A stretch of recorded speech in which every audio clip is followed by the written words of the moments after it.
पिछले एपिसोड में हमने आपको पुलित्से और विशर्वा की कहानी बताई। अब आप सोच रहे होंगे कि हम आपको पुलित्से, विशर्वा और कुबेर के बारे में क्यों बता रहे हैं। दरअसल कुबेर के पिता विशर्वा ही दशानन रावण के भी पिता थे। लंका की ऐसी कोई भी गाथा नहीं जो विशर्वा के नाम के बिना शुरू ना हो। तो विशर्वा कैसे बने दशानन के पिता, और एक ब्राह्मण का बेटा कैसे बना सबसे भयानक राक्षस। यहीं से शुरू होती है दशानन रावण की जन्म कथा। सुनिए। देवताओं और राक्षसों की लड़ाई बार बार होती रही। स्वर्ग को देवताओं से छीनने के लिए राक्षसों ने कड़ी तपस्या की। राक्षस सिर्फ ब्रह्मा जी और शिव जी की ही पूजा करते थे। उनकी पूजा और मंत्रों में इतना बल होता था कि ब्रह्मा जी और शिव जी वरदान देने को मजबूर हो जाते थे। मनचाहा वरदान पाकर राक्षस अपनी मनमानी करने लगे। इंसान हो या जानवर या फिर स्वर्ग में बैठे देवता, सबको परेशान करने में राक्षसों को बड़ी खुशी मिलती थी। देवता अपने ही स्वर्ग में डर डर कर रहने लगे। सबने मिलकर सोचा कि राक्षसों के उत्पात का अंत होना चाहिए, लेकिन करें तो क्या करें। जब तक ब्रह्मा जी और महादेव राक्षसों को वरदान देने नहीं छोड़ेंगे, उन्हें बल मिलता रहेगा। और इतिहास गवाह है कि राक्षसों की शक्ति जब जब बढ़ी है, वो देवताओं, इंसानों और जानवरों को सताते ही रहे हैं। इन्हीं सब विचारों से देवता परेशान थे। उस समय जिन महाबलशाली राक्षसों ने तीनों लोकों में उत्पात मचाया था, वो तीन भाई माल्यवान, सुमाली और माली थे, जिन्होंने पूजा, यज्ञ और तप करके देवताओं जैसी शक्तियां हासिल कर ली थी। इन्हीं वरदानों के बूते पर वो देवताओं के शिल्पकार विश्वकर्मा से अपने लिए रहने की जगह मांगने जा पहुंचे। राक्षस भाइयों ने कहा, हे विश्वकर्मा, आप सभी देवताओं के लिए रहने की जगह महल बनाते आए हैं। हमें भी कोई ऐसी जगह बताइए जहां देवता ना पहुंच सके और हम अपने राक्षस वंश को आगे बढ़ा सके। तब विश्वकर्मा ने राक्षसों को त्रिकुट पर्वत के शिखर पर बसी लंका नगरी भेजा। तब से ही लंका राक्षसों की नगरी बन गई। लंका जाकर राक्षसों ने और तप किए और अपनी शक्ति कई गुना बढ़ा ली। फिर सबसे पहले राक्षसों ने स्वर्ग पर हमला किया और उसे अपने कब्जे में ले लिया। देवता हार गए और डरे सहमे देवता भोलेनाथ से रक्षा मांगने कैलाश जा पहुंचे। देवताओं ने शिवजी से कहा, हे महादेव, राक्षसों का अत्याचार अपने चरम पर पहुंच चुका है।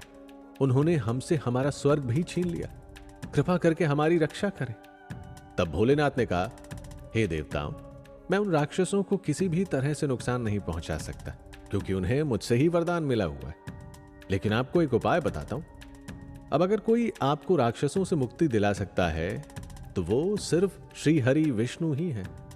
आप सब तो जानते ही हैं, समुद्र मंथन के समय जब श्री हरि ने सुंदरी रूप लेकर राक्षसों से धोखे से अमृत ले लिया, तभी से राक्षस उन्हें अपना दुश्मन मानते।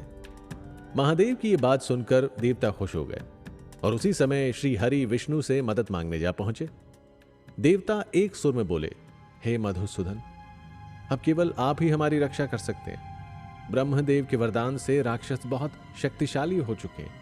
वो कभी धरती तो कभी आकाश में घूमते रहते हैं और जो कोई भी उनके रास्ते में आ जाता है उसे खत्म कर देते हैं। ऋषि मुनियों के आश्रम उजाड़ देते हैं, जानवरों को मार कर खा जाते हैं। हमसे हमारा स्वर्ग भी छीन लिया है। भगवान, आप राक्षसों को मारकर हमें इनके अत्याचारों से छुटकारा दिलाइए।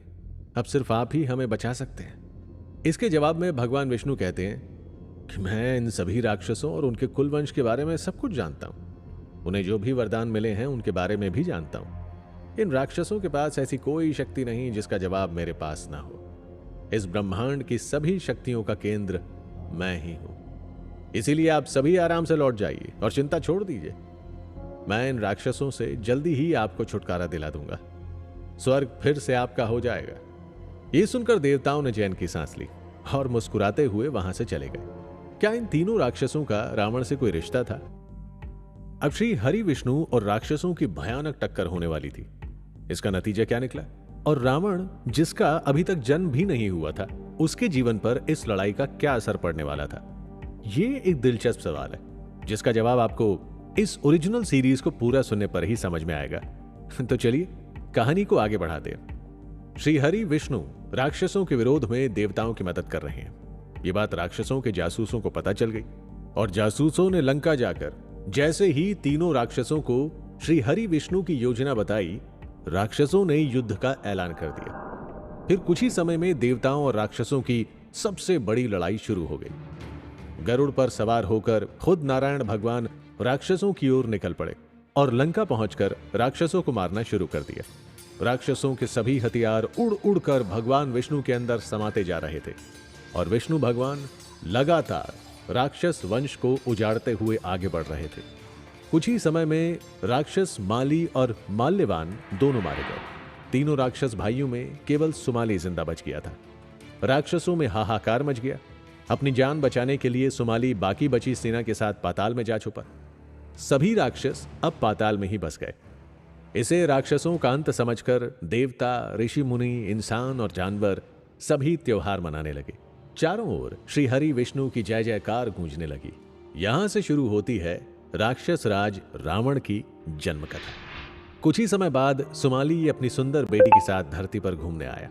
तभी सुमाली की नजर दिव्य पुष्पक विमान पर पड़ी, जिस पर बैठकर धन के देवता कुबेर उड़ते हुए अपने पिता विशर्वा से मिलने जा रहे थे।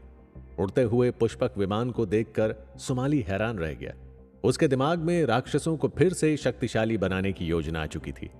सुमाली तुरंत पाताल लौटा और अपनी बेटी कैकसी से कहा, बेटी, तुम्हारे विवाह का समय आ चुका है। एक पिता के मन पर बेटी के विवाह का बोझ हमेशा ही बना रहता है। अब तुम्हें ब्रह्मा जी के कुल में जन्मे पुलुत्स्य के पुत्र विशर्वा मुनि से खुद जाकर विवाह करना होगा। मैं तुम्हारे विवाह की बात लेकर उनके सामने गया तो उन्हें तुरंत मालूम हो जाएगा कि तुम राक्षस कुल की कन्या हो और वो तुमसे विवाह नहीं करेंगे। इसीलिए हे बेटी, तुम जाकर किसी भी तरह विशर्वा से विवाह कर लो, तभी तुम्हें कुबेर जैसा तेजस्वी पुत्र होगा और वही हमारे राक्षस कुल को फिर से जिंदा करेगा। अपने पिता की बातें सुनकर उनके गौरव और सम्मान को वापस लाने के लिए कैकसी सीधे विशर्वा मुनि के आश्रम जा पहुंची। उस समय विशर्वा तपस्या कर रहे थे। कैकसी उनके पास जाकर खड़ी हो गई। कैकसी इतनी सुंदर थी और तेजस्वी थी कि विशर्वा की तपस्या बीच में ही टूट गई। लेकिन विशर्वा के चेहरे पर जरा भी गुस्सा नहीं था। उन्होंने कैकसी से पूछा, हे देवी, तुम कौन हो और यहां क्या करने आई हो? तब कैकसी बोली, महाराज, मेरे यहां आने की वजह तो आप अपनी तपस्या से भी जान सकते हैं, लेकिन फिर भी मैं आपको बता दूं कि मैं यहां अपने पिता के कहने पर आई हूं और मेरा नाम कैकसी है। उसके बाद विशर्वा ने अपनी आंखें मूंद लीं और अपने तप के बल से सब जान लिया।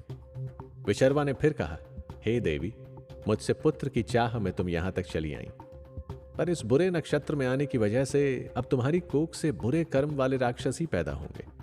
यह सुनकर कैकसी दुखी हो गई और बोली, हे धर्मात्मा, मुझे आपसे दुराचारी नहीं बल्कि आपके जैसे सुंदर गुणों वाली संतान चाहिए, इसीलिए मुझ पर कृपा कीजिए।